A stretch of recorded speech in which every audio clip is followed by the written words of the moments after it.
Welcome back to Good Morning Football. Time to shine a light on the game's brightest stars, presented by Oakley. Who has a chance to shine on Sunday? Peter, you're up. Yeah, you know, the Ravens have all these big personalities right now. We love Mark Ingram. We think that Lamar Jackson brings this other special feel to him.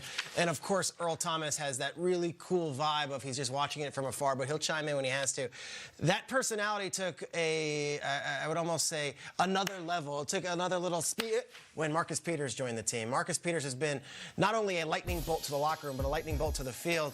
And this week, they go up against Jimmy Garoppolo and the 49ers. And I believe Marcus Peters might be the X factor in this game. Marcus Peters had success as a LA Ram when they played the San Francisco 49ers.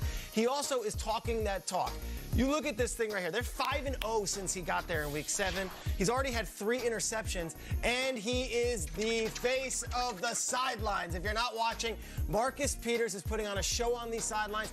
And he's adding a different element to this team. Now look, Marcus Peters' personality, it is loud. It is abrasive. It is one of these guys who will come keep playing after this you. on repeat. I love it. This is towards Jalen Ramsey.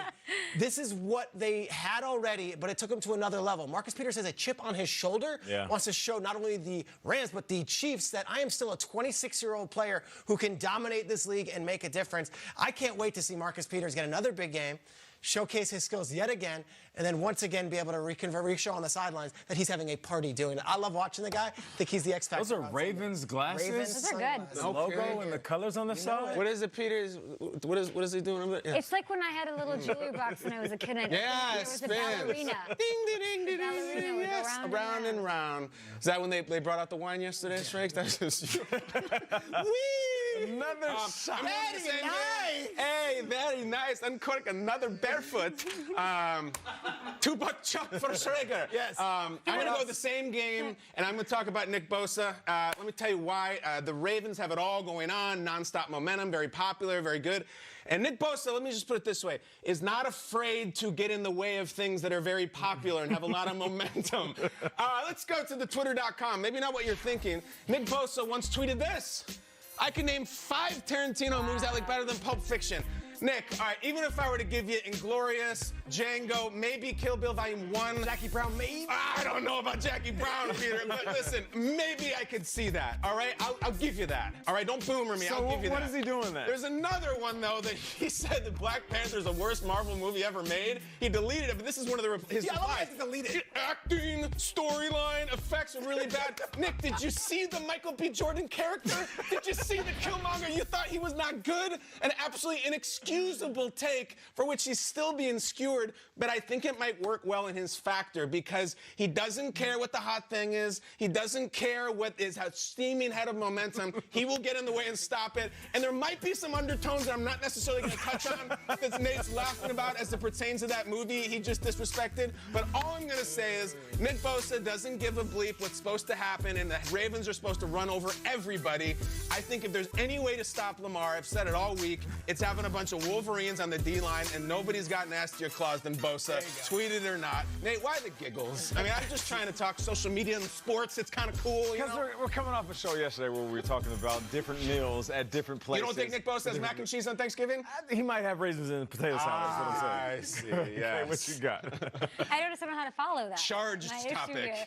I'll go with Josh Jacobs. Okay. He's my guy who I think will be the brightest star. I'm wearing these shades for that reason. He's 167 yards short of Christian McCaffrey for the league lead in rushing. I think he's definitely up there in the conversation for Offensive Rookie of the Year. And the first time the Raiders and Chiefs met, the Raiders only gave Josh Jacobs the ball 12 times. That is a crime. But then he still looked unstoppable. He racked up 99 yards, over 8 yards per carry. I think we see a different approach from this team. This time they're going to hand him the ball and give it to him a heavy dose of Josh Jacobs on the docket for this AFC West battle. Chiefs are 30th against the run overall. They're allowing the second most yards per carry a league.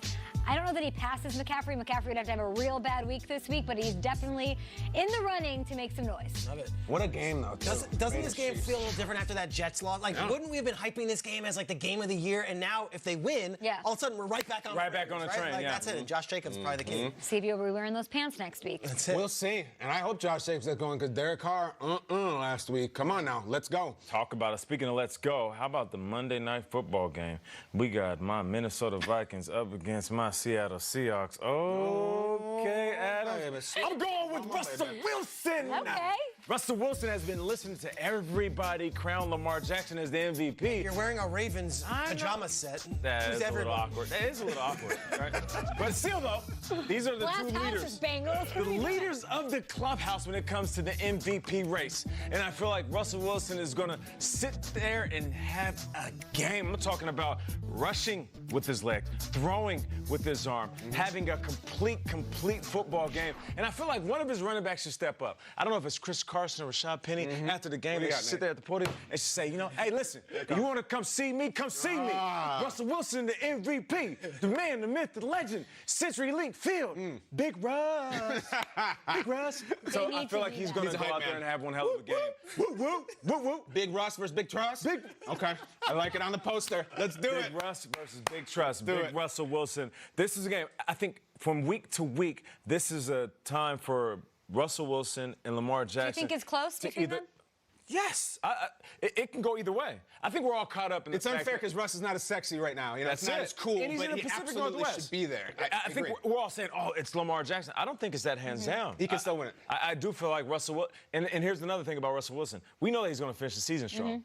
How consistent can Lamar Jackson remain? So Russell Wilson is going to have one of those games on a big stage, Monday Night Football, where nobody else is playing. Nate, if Lamar messes up the Niners, it's a wrap, though. I mean, if he does it to the Niners, then what the he Bills? did, yeah. I mean, I think it's a wrap. There's no trust. Yeah, you're right. That's Next it. up, the Patriots, to see how it goes. Let's talk turkey about Sunday's matchups. Okay. Aaron Rodgers got thumped last week, and the Packers get it right in the Meadowlands on Sunday. I love the matchup up against the Giants. I do. It's a good one. And it's, thank you. Right back at it. And it's Black Friday, so the guys are getting gifts for NFL players. You guys went shopping at midnight. I was out. You were This like, is at 7 p.m. Doorbuster. Greg's hat to get something for Sam.